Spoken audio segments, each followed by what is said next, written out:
¿Qué tal? Saludos, muy buenas noches. Bienvenidos a Vía V, jueves 6 de febrero. David Rodríguez Vidal, muy buenas noches. Hola, buenas noches. Ferrolano, con una peripecia vital fascinante. Lo último, la razón última por la que tenemos hoy aquí a David es un libro que tiene a su lado Diario de un espía. ¿Es usted espía, David? Bueno, hay gente que me considera espía, sí. Yo prefiero llamarme más investigador. Lo que pasa es que, como suena raro en el concepto español, vamos a dejarlo en espía. Porque presentarse como soy espía, me llamo David y soy espía, es un poco impactante. No, digamos que suena a robar, ¿no? O sea, a robar secretos, a robar información, cuando muchas veces obtienes la información de manera lícita. Entonces Muchas veces, y hay veces que no. Siempre hay que ver el punto de vista del que espía y del espiado. Es decir, que bajo la legislación española es legal, que es lo que importa. Bueno, vamos a entrar en muchos detalles, pero para que nuestros espectadores conozcan un poco mejor, como decía, esta biografía tan fascinante de este ferrolano del 66, al que la vida lo llevó por derroteros particulares, vamos a ver un pequeño vídeo en el que contamos esta historia.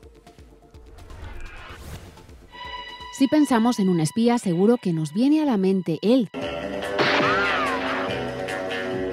My name is Bond. Bond. Bond. Bond. Bond. Bond. 007, pero la realidad nos ha mostrado que no tienen por qué ser ni tan sofisticados, ni elegantes o embaucadores. Snowden nos enseñó que pueden ser tipos bastante corrientes. De hecho, ahí está la clave, en pasar desapercibidos. La lección número 1 del espía perfecto, como diría John le Carré. Necesito que hagas algo. Da por hecho que están vigilando. Esta es una materia que domina David Rodríguez Vidal, la versión patria del agente Smiley. Director de una pionera academia de espionaje privado en España, Global Chase, suma a sus espaldas más de 20 años de carrera colaborando con distintos cuerpos y fuerzas de seguridad del Estado. El CNI lo fichó en el 2000. Su red de informadores se extiende a más de 16 países, la mayoría en África, y su especialidad son la trata de blancas, el fraude económico y los grupos radicales. Tras el 11M también cobró prioridad el extremismo islámico. Ha desarrollado virus como los troyanos informáticos para captar datos de otros países, pero también ha trabajado en el cuerpo a cuerpo, viajando a Nigeria o Bangkok para obtener información, infiltrándose en redes ilegales o colaborando con fuentes humanas, los confidentes. Si han leído libros como El año que trafique con mujeres o El palestino, del investigador Antonio Salas, han de saber que él era el llamado agente Juan, John Osaro para el CNI. Recuperación de la soberanía. Conoce las cloacas, la parte más sórdida de lo que se cocina en el Ministerio del Interior, y por eso asegura que tanto las altas esferas del Centro Nacional de Inteligencia como de la policía intentaron boicotear el estreno de su academia en el 2010. Siempre con seudónimos, ahora da la cara en un libro, Diario de un espía. Aquí desvela operaciones concretas, mafias rusas en Oviedo, detención de importantes islamistas que se llegaron a camuflar en la élite política y empresarial españolas, o la creación de las primeras rutas de inmigración ilegal a la península. Pero también desentraña lo que mejor conoce: tácticas de vigilancia y seguimiento, cámaras ocultas, contraespionaje informático. Así que estén atentos, alguien los puede estar observando. Bueno, David Rodríguez Vidal es el nombre que pone, suponemos, en su DNI, pero aparecen otros dos nombres, John Osaro y agente Juan. ¿Quiénes son estos dos personajes, estos dos nombres? ¿A qué corresponde? Vamos a ver, el nombre clave que yo usaba, porque yo no me identificaba como David, era John, porque normalmente trabajaba en el extranjero. John Osaro, para ser exactos. Digamos que el agente Juan fue un seudónimo que me puso Antonio Salas cuando creó sus libros. Sobre todo en el segundo y tercer libro fue cuando más le iba ayudando, él me preguntaba cosas. Todo surgió por un policía nacional que nos presentó. Me dijo, mira, este es un infiltrado que está escribiendo libros y necesita que le eches una mano en algunos temas concretos. Y así empecé, a decir, pues nada, las dudas que tengas yo te las soluciono. Y me puse ese nombre, agente Juan. No es frecuente que el agente Juan o John Osaro, como decíamos, es decir, un espía, se pase al lado visible, digamos, de la realidad, y tan visible como para escribir un libro contando las peripecias. ¿Has recibido presiones para que este libro no se publicara? Presiones directas, no. Bueno, me han dicho que no iba a gustar. Pero bueno, como tampoco desvelo algo que cause problemas, por así decirlo, vamos, no creo que haya nada especial en ese sentido. ¿Te guardas de cosas? ¿Hay cosas que no Sí, puedes por contar? supuesto, existen muchas cosas, sobre todo cosas que desvelen métodos operativos o bueno, digamos, informadores concretos, lugares concretos. Hay mucho material, evidentemente, que no se puede contar. Lo que se puede contar, pues, es educar un poco a la gente, ¿no? Decir en qué consiste un servicio de inteligencia y contar anécdotas, que no... siempre ocultando esos detallitos. ¿Cómo se hace uno espía, David? La verdad es que en mi caso nunca tuve el mero interés. O sea, bueno, me gustan las películas de James Bond, pero no demasiado. Quiero decir que no es que tenga una pasión especial. Yo ayudaba a inmigrantes, que casualmente algunos de ellos tenían problemas, sobre todo en tráfico de inmigrantes, explotación sexual, pero ayudaba a inmigrantes a cambio de nada, es decir, que era una labor absolutamente altruista. Y en un momento dado, como ya empecé a manejar cierta información y a colaborar un poquito con las autoridades locales, sobre todo en temas policiales, de extranjería, pues llegué a oídos del CNI y entonces me propusieron algo sencillo, o sea, algo sin complicaciones. Con los años, pues debe ser que vieron en mí una serie de atributos que me fueron dando más y más trabajo, ¿no? En ese sentido. ¿Y cómo fue ese primer encuentro? El día que un señor del CNI llama a la puerta de tu casa y te propone incorporarte al servicio de inteligencia, reclutarte. ¿Cómo fue ese primer encuentro? ¿Qué te dijeron? Sí, vamos a ver. Normalmente, para que uno lo recluten hay alguien que habla bien de ti, ¿no? Lógicamente. Hablar bien en el sentido de discreción, porque el riesgo, cuando vas a reclutar a alguien, es cuando falla. Es decir, que luego quedas un poco expuesto. Entonces había una persona que trabajaba para el CNI, que era de extrema derecha, bueno, trabajaba temas de extrema derecha, que fue el que me dio para este encuentro. Quedamos en un sitio y aparecieron dos personas, ¿no? En realidad había más, porque yo ya observé que había más en la zona, probablemente habría 3 o 4, pero bueno, mis interlocutores eran 2. Y se identifican del Ministerio de Defensa.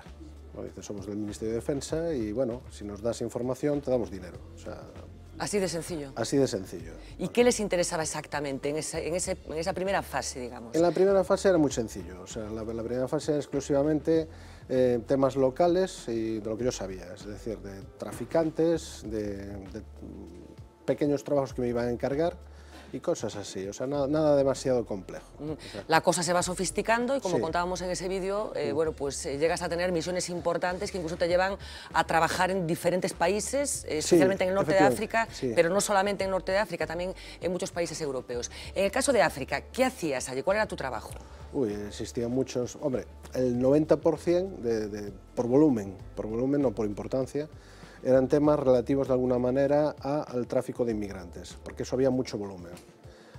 Luego, pues, depende, cada país tiene sus peculiaridades. Por ejemplo, en Marruecos podría interesar pues saber si se perseguía más o menos a los cristianos, por ejemplo. O si el gobierno se tomaba en serio más o menos la lucha, por ejemplo, contra plantaciones de hachís, ¿no?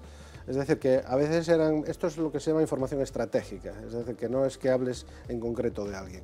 Cuando hablas ya de una información más operativa es cuando ya das matrículas, das nombres, das teléfonos. Por ejemplo, ahora que he mencionado los teléfonos, en un momento dado me encargan que averigüe unos números de teléfono de determinadas personas de interés. A mí nunca me tienen por decir el por qué, porque no es mi problema. O sea, ¿Ni te interesa? No. ¿Ni te produce ningún reparo moral pensar para qué se puede utilizar esa información que tú haces llegar a los servicios de inteligencia? No, el más mínimo, francamente. O sea, a lo mejor en un principio sí tenía reparos, pero en el momento que pasan los años y te vuelves un poco profesional, pues ya es que no preguntas. O sea, el por qué no es mi problema. O sea, si me dicen, hombre, es evidente que un teléfono se pide para ser monitorizado, ¿no? O sea, no creo que lo vayan a llamar para hacer una encuesta de ningún Del tipo. CIS. Claro, exactamente. O sea, quiere decir que ese es el objetivo de un teléfono. Pero bueno, la importancia, es decir, si mis informes acaban en una papelera o acaban en algo más importante... No te lo cuestionas eso. Eso no es realmente asunto mío. O sea, que en cierto modo sois como soldados. Sí, vamos a ver, hay de todo, es que hay que distinguir, sí, en cierta medida. En el sentido de, bueno, o sea, no, en el sentido de la relación, de cómo se reciben las órdenes, digamos, sin cuestionarlas. No se trata de, es que no es una cuestión jerárquica. En el ciclo de inteligencia hay una fase que es de recolección y otra fase, por decirlo así muy sencillo, y otra fase que es de análisis. Entonces, y finalmente, bueno, hay una fase previa que es la que establece esos objetivos. Entonces, cuando yo recojo información, mi labor es recoger información, no es analizarla. Y yo no conozco al analista, ni debo conocerlo, evidentemente. Entonces, esa es la cuestión. Porque a lo mejor tu información es simplemente una pieza de un puzzle mayor que el analista es el que tiene que organizar, ¿no? Claro, entonces no se trata de que haya una jerarquía. De hecho, normalmente es más importante la labor del que está a pie de calle. Bueno, no sé en España puede que no, pero en Estados Unidos, por ejemplo, le dan más valor casi al que está a pie de calle, porque es el que corre los riesgos, que al que está en una mesa analizando. Bueno, decíamos que estuviste en el norte de África, un poco la operativa, porque hablabas de esos informes, estamos hablando de una actividad que bebe mucho, se ha construido mucho imaginario colectivo en torno al trabajo de un espía, fruto de la literatura, fruto del cine. ¿Cómo era un día estándar de tu trabajo, por ejemplo, en Marruecos? Sí, vamos a ver. ¿Hay un timing más o menos? ¿Y cómo se redactan los informes? ¿Cómo se envían? No, timing no. La cuestión es, hay dos tipos, digamos, de cometidos. El primero es reclutar. Entonces ahí no te queda más remedio que viajar a ese país, ¿no? Entonces esa es la parte, en mi caso, más conflictiva, porque es cuando realmente corres riesgos. Una vez viajas a ese país y ya reclutas, yo nunca he permanecido más de una semana, 10 días, porque si empiezas a hacer muchas preguntas... empiezas a levantar sospechas. Entonces es mejor que ya cuando tengas más o menos el trabajo hecho desaparezcas, o sea, te vas de allí y ya está. O sea, entonces allí quedan los informadores, ¿no? Que van a ser los que me van a suministrar la información de forma constante. El timing depende del valor de la información, es decir, si va a salir un barco, si van a saltar la valla de Melilla o de Ceuta, pues es algo que tiene que ser en ese momento preciso. Claro. Y si es una cuestión ya más estratégica, más a largo plazo, pues que lo emitan cuando puedan, ¿no? O sea, a lo mejor la matrícula de un coche es algo que puede ser hoy o puede ser mañana, eso no tiene importancia. ¿Cuáles han de ser las cualidades de un espía? Porque supongo que no todo el mundo vale para hacer ese trabajo. ¿Qué cualidades hay que reunir? Bueno, hay dos partes. La primera es, digamos, el nivel de compromiso y sobre todo de discreción. Es evidente que no puedes... o sea, no solamente que seas discreto en tu vida normal, sino que tampoco te tomes unas cañas de más y empieces a contar cosas. Entonces eso es muy importante. Y la segunda parte es que tienes que estar cerca de esa información, ¿no? O de ese trabajo, o de eso que quieras averiguar. Entonces por eso reclutas en aquel lugar donde te interesa. Si es un señor que por ejemplo, vigila o tiene que dar informes de partidos políticos, ¿no? Pues tiene que formar parte de la política, evidentemente. Si es un señor que informa de salida de pateras, pues tiene que estar a pie de playa. A lo mejor es uno de los traficantes o es uno de los inmigrantes. Es decir, que lo reclutas si puedes. Si no puedes, tienes que buscarte la vida de otra forma. La vida de otra forma. Pero bueno, en principio se reclutan allí donde hacen falta. Esa es la idea. Bueno, hablábamos de que eres un especialista en mafias que se dedican a traficar con personas y me apetecía preguntarte por algo que está sucediendo en estos momentos. 8 o 9 inmigrantes que han muerto en las últimas horas tratando de llegar a Ceuta y parece, las informaciones apuntan en las últimas horas a que ha habido una participación de la Guardia Civil porque se produjeron unos disparos de pelotas de gomas y de botes de humo que precipitaron, facilitaron que esos inmigrantes acabaran falleciendo. ¿Te sorprende un poco este escenario del que estamos hablando hoy? No, porque, vamos a ver, esos lugares son muy conflictivos y la gente que está allí, o sea normalmente en ese caso le corresponde a la Guardia Civil, pues está bajo mucha presión, porque es un día a día continuamente. A veces, bueno, pues aparte de la reacción que puedan tener más o menos proporcionada, hubo casos anteriormente, por ejemplo, vamos a decir, deportaciones sumarias, ¿no? Es decir, coger una persona y tirarla al otro lado. Esto lo viví yo, porque una de las cosas que cuento en el libro es una persona que iba a infiltrarse y el hombre tuvo mala suerte y se le ocurrió, esto fue en Melilla, se le ocurrió ver la valla, a ver cómo era, porque como tenía que contar una historia, dijo, a ver cómo es esa valla. Se acercó a la valla, aparecieron 2 guardias civiles, lo agarraron y el hombre a los 10 minutos me decía, estoy en Marruecos... Estoy del otro lado. Estoy del otro lado, me están apuntando aquí a la cabeza, y hubo que ir a buscarlo. O sea, quiero decir, A veces suceden estas cosas.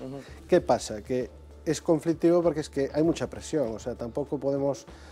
es difícil de juzgar, yo lo veo difícil. ¿Quién saca tajada? ¿Hay alguien que se enriquece con el tráfico de personas? Estamos hablando de un problema de difícil solución que tiene que ver con las fronteras, que tiene que ver con los países pobres y con los países ricos, con gente que está en malas condiciones y que quiere vivir mejor, pero también se habla de que hay gente que se está aprovechando de estas circunstancias y que está sacando mucha pasta, digamos. Claro, vamos a ver, hay dos tipos de problema.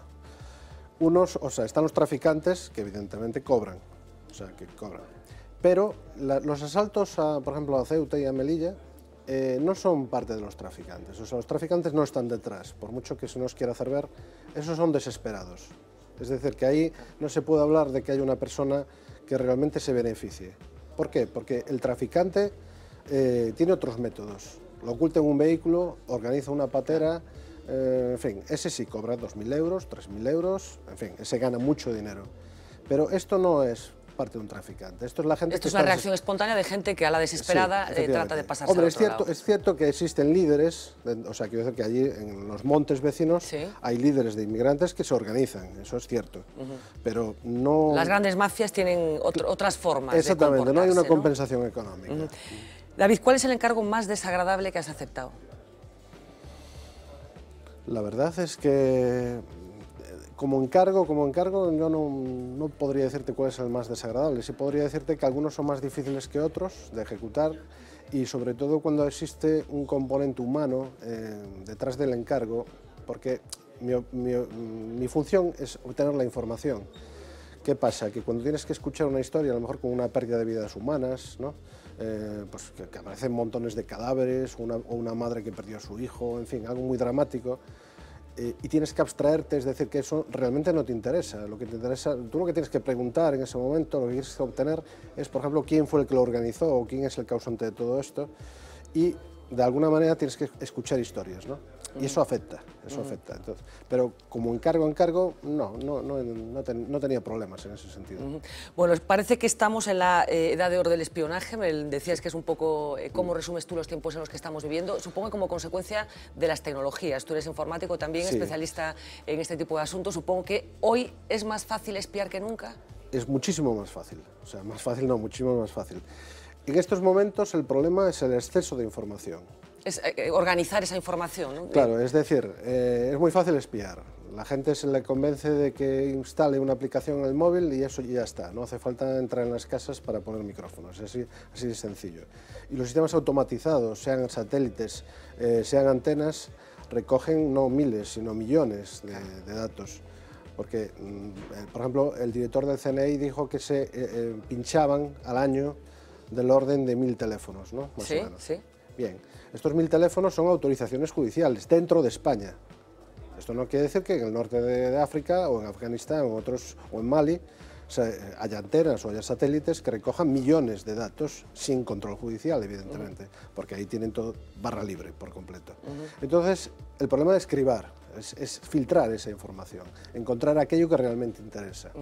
Hemos visto espionajes confirmados de líderes, de políticos mundiales, de un sitio a otro. Angela Merkel, por ejemplo. ¿Te sorprendió a ti esto? ¿Tú eres consciente de que los espionajes a personas que toman decisiones y que son importantes son habituales desde hace tiempo? Desde hace unos 40 años aproximadamente. Es decir, que fue cuando se creó la red Echelon, debió ser más o menos, pues sí, unos 40 años. Ya se espiaba de aquella, es decir, que ahora simplemente ha trascendido, ¿no? El problema puede ser que a lo mejor quedan en evidencia ciertos servicios de inteligencia ante estas informaciones, porque todo el mundo lo sabía. De hecho, el consejo a cualquier político por parte de un servicio de inteligencia es que no hable por teléfono. Claro. Pero el hecho de que trascienda, de que nos hayamos enterado todos de que se producen estos espionajes masivos, ¿no es en cierto un fracaso de los sistemas de inteligencia? El hecho de que lo sepamos, que está sucediendo, ¿o no?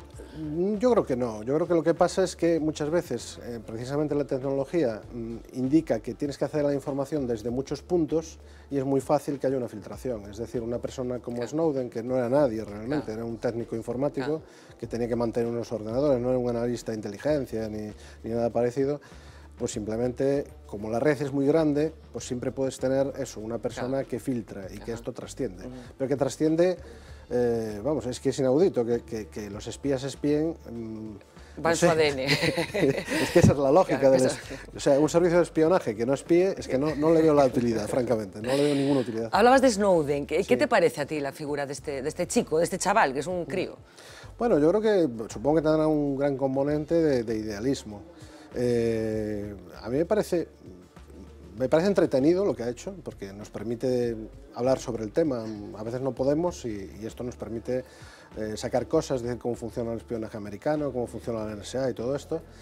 Pero yo nunca le he visto nada especial, es decir, no veo realmente, no entiendo por qué los periodistas le dan tanta importancia o por qué la gente no sabía antes que realmente esto ocurría, porque es evidente que lo que habla un político, sobre todo si es Rajoy o si es Angela Merkel, es importante, porque quieres saber lo que va a decir en la cumbre o lo que piensa realmente, o, en fin, a otro servicio de inteligencia sí le interesa saber lo que está pensando, y eso se ha espiado siempre. ¿Qué país espía mejor? El que tiene más medios, evidentemente. ¿Y sigue siendo Estados Unidos? Y sus aliados. Y sus aliados. Realmente es que no hay una gran diferencia entre Estados Unidos, digamos los 5 ojos, ¿no? O sea, lo que es Inglaterra, lo que es Australia, porque comparten no solo financiación, medios técnicos, las redes satélites. Hombre, lo dirige todo Estados Unidos porque tiene más satélites, tiene más medios y más dinero, evidentemente, pero ahí comparten información. O sea, no hay una diferenciación realmente. Solemos referirnos a los servicios de inteligencia como las cloacas del Estado, que no sé si es una expresión que a ti te molesta o que realmente tú, que has estado en ellas, se ajusta a lo que sucede. Yo creo que no, porque vamos a ver, existe una etapa predemocrática, ¿no? Donde no hay control, y esto ocurre en muchos países. Entonces sí podemos hablar de cloacas cuando realmente no existe ningún control. Pero ahora mismo está establecido. Otra cosa es que se pasen o no se pasen a la hora de recoger esa información, pero se supone que lo hacen por un buen fin, ¿no? Se supone, pero ¿no se le puede dar apariencia de legalidad para seguir haciendo lo mismo que se hacía antes sin control?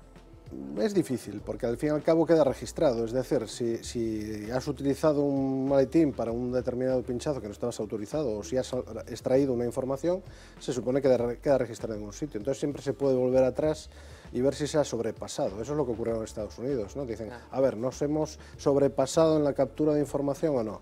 Entonces yo no hablaría de cloacas. Hay otros sistemas menos democráticos que no están controlados, donde un espía puede hacer lo que quiera, pero no creo que sea el caso hoy en día. En cualquier caso, ¿nos asustaríamos si supiéramos exactamente a qué se dedican los servicios de inteligencia? Puede ser, sí, puede ser.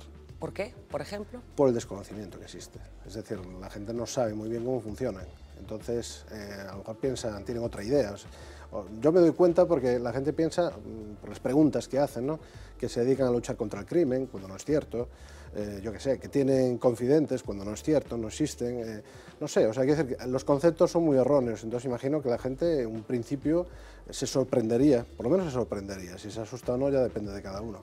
Bueno, estamos asistiendo esta temporada, bueno, a la investigación judicial de operaciones contra la corrupción masivas que implican el pinchazo telefónico de muchos cargos públicos. ¿Cómo funciona un poco este sistema de pinchar a los políticos o a quien el juez determine? Claro, es que por eso te decía yo que, por ejemplo, eso es algo que un servicio de inteligencia no hace. O sea, para que veas la diferencia. Puede hacerlo un sistema policial, pero no es su objetivo. ¿Cómo funciona? Bueno, pues básicamente hace falta la orden judicial. Ese es el punto sin el cual ya no se puede seguir adelante. Digamos que el que pide la autorización con esa orden judicial se lo comunica a la empresa de telefonía. La empresa de telefonía le dan también un slot, es decir, un código, que lo que hace es, con ese número de teléfono y ese código, enlaza ese teléfono a un servidor, que es el SITEL. Entonces, todo lo que pase por ese teléfono, absolutamente todo, sea fijo o sea ADSL, absolutamente todo, se va al servidor del SITEL. Entonces, luego el funcionario accede a ese servidor y recoge no toda la información que le ha llegado, sino una parte de esa información. En concreto, voz, es decir, las llamadas tienen una carpetita con los ficheros y los SMS. Esto hay que diferenciarlo porque un servicio de inteligencia... Claro, ¿cuál es el procedimiento? Un servicio de inteligencia que también pincha teléfonos, dentro de España es igual. Dentro de España no hay ninguna diferencia. Lo que pasa es que cambia el servidor. Y ahí sí pueden ellos extraer otra información. Como sus pruebas no van a ir a un juez, ellos tienen la capacidad técnica de, a lo mejor, pues, los datos que estamos haciendo, o sea, en fin, más información. Más información, más sofisticado. Sí, pero a efectos prácticos les llaman exactamente igual, porque el sistema es el mismo y hay que darle la orden judicial. Eso sí, con su juez.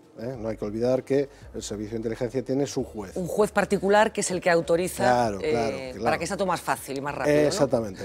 Para no tener que andar dando rodeos. Claro, se supone, vamos a ver, no hay datos de cuántas se autorizan y cuántas se deniegan en España, porque no lo han dicho. O sea, no, pero sospechas que se deniegan pocas. Yo, por los datos de Estados Unidos, que ahí sí se sabe, creo recordar que de 40.000 solicitudes más o menos que tenía la FISA, creo que se habían denegado 17. Ah, una proporción claro, que supongo que será porque se habían olvidado de cubrir alguna casilla, no por otra cosa. No por otra cosa. Claro. Supongo que los intereses de los servicios de inteligencia varían en función de la época y del momento histórico que se está viviendo. ¿Qué le interesa en estos momentos a España? ¿Los servicios de inteligencia españoles, qué información les interesa tener? Bueno, las directrices van cambiando con el tiempo. Ahora digamos que lo más novedoso es la inteligencia económica, que todavía no se sabe muy bien cómo va a quedar el tema, pero parece ser que es la novedad, ¿no? Porque luego lo tradicional, pues bueno, son más bien situaciones geoestratégicas en determinados países, el terrorismo, que eso siempre tiene que estar, la inmigración menos, ha caído un poco, varía un poco, porque al fin y al cabo es el presidente del gobierno el que establece las prioridades, ¿no? Dice, hoy pongo esto o quito esto otro. Pero la novedad es la inteligencia económica, ese es el punto caliente en estos momentos de los servicios de inteligencia. Bueno, toda la peripecia vital, como estamos comprobando, tan fascinante de David, aparece un personaje del que hablas en este libro, de Diario de un Espía, que es Mesut El Omari. Mesut El Omari, que probablemente nuestros espectadores relacionen con otro asunto que también está de actualidad estos días y que es la muerte por asesinato, parece, de la niña Asunta Basterra. ¿Quién es Mesut El Omari, David? Bueno, este señor es un marroquí que se hizo español, o sea, obtuvo la nacionalidad en el año 2005. Digamos que en principio se puede decir que gestionaba todo lo de extranjería dentro de comisiones obreras, ¿no? Realmente en toda la provincia... Aquí en Galicia, ¿no? Sí, aquí en Galicia, sí. Sobre todo, bueno, su área de influencia mayor en la provincia de La Coruña, pero cualquier papel, digamos, relativo a extranjería, vamos, de asistencia de comisiones obreras, pues lo llevó este señor. Por otro lado, a partir más o menos también del 2005-2006, digamos que este señor adquirió una serie de influencias, ¿no? Influencias a nivel político. Bueno, con Marruecos muchísima, porque tenía incluso en su agenda los teléfonos móviles de varios ministros marroquíes, ¿no? Y alguno más de la embajada con unas actividades un poco curiosas, vamos a dejarlo así. El caso es que este señor, pues parece ser no, ahora ya está condenado, aunque lo ha recurrido al Supremo, que hacía negocios por su cuenta y traía inmigrantes, cobrando más o menos 5.000, 6.000 euros a cada uno de estos inmigrantes. Entonces está en un juicio, yo estaba siguiendo ese juicio, la sorpresa fue que este señor aparece como amigo íntimo de Porto, ¿no? Entonces, de Rosario Porto. Exactamente, es decir, que aparecía allí en el... Porque Rosario Porto tiene una vinculación con Marruecos que no acaba de estar exactamente clara y que introduce a Rosario Porto, se supone Marruecos, es este hombre. Yo creo que es más bien este hombre lo que hacía era un poco de conseguidor, ¿no? Es decir, que por lo menos en lo que refiere a ese caso, es decir, la historia era que se compraron unos inmuebles, parece, entre un señor que es de aquí, de La Coruña, un empresario coruñés, y el que luego sería el amante de Rosario Porto, ¿no? Digamos que entre esos dos, puede que hubiera un tercero, hicieron unas inversiones inmobiliarias. Y parece ser que no había ni dinero ni pisos, ¿no? O sea, un problema así de ese tipo.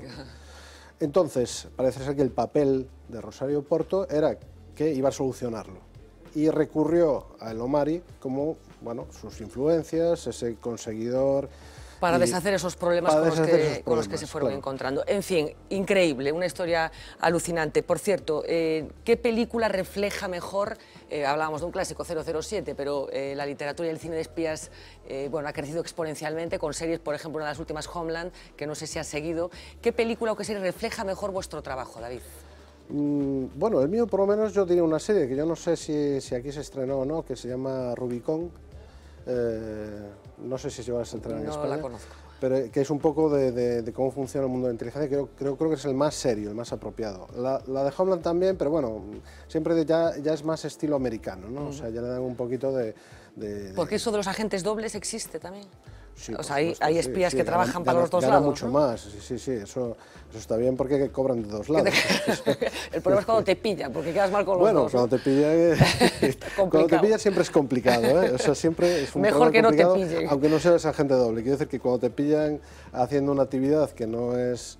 Hombre, depende. Porque está bordeando siempre la legalidad, la actividad de un espía. No, vamos a ver, el problema, vamos a ponernos en el caso del CNI español. El CNI español, cuando va a Marruecos o va a Mali... Está inmiscuyéndose en... Evidentemente, o sea, sigue la ley española, pero no sigue la ley de su país. Es decir, y lo mismo si el presidente de Estados Unidos ordena un asesinato en La Coruña, pues es evidente que de acuerdo a la ley americana, pues será legal, pero a la nuestra no. O sea, siempre está Siempre hay esa un conflicto de dualidad. intereses entre el país que espía y el país espiado. Exactamente, digamos, ¿no? exactamente. Pues David Rodríguez Vidal, Jon Osaro, muchísimas gracias por acompañarnos esta noche. A vosotros. Ese libro recién calentito que cuenta historias fascinantes, Diario de un espía. Muchísimas gracias por acompañarnos esta noche. Gracias de a verdad, vosotros. gracias. Buenas noches. Vamos a hacer una pequeña pausa de publicidad. A la vuelta vamos a hablar de política, vamos a hablar de la operación Pokémon y vamos a recibir aquí en el plató de Vía V a una de las personas imputadas por la juez Pilar de Lara, Julio Flores, la mano derecha de Carlos Negreira en el Ayuntamiento de La Coruña. Hasta ahora mismo. Moça do corpo dourado do sol de Ipanema, o seu balançado é mais que um poema, é a coisa mais linda que eu já vi passar. Ah, porque estou tão sozinho.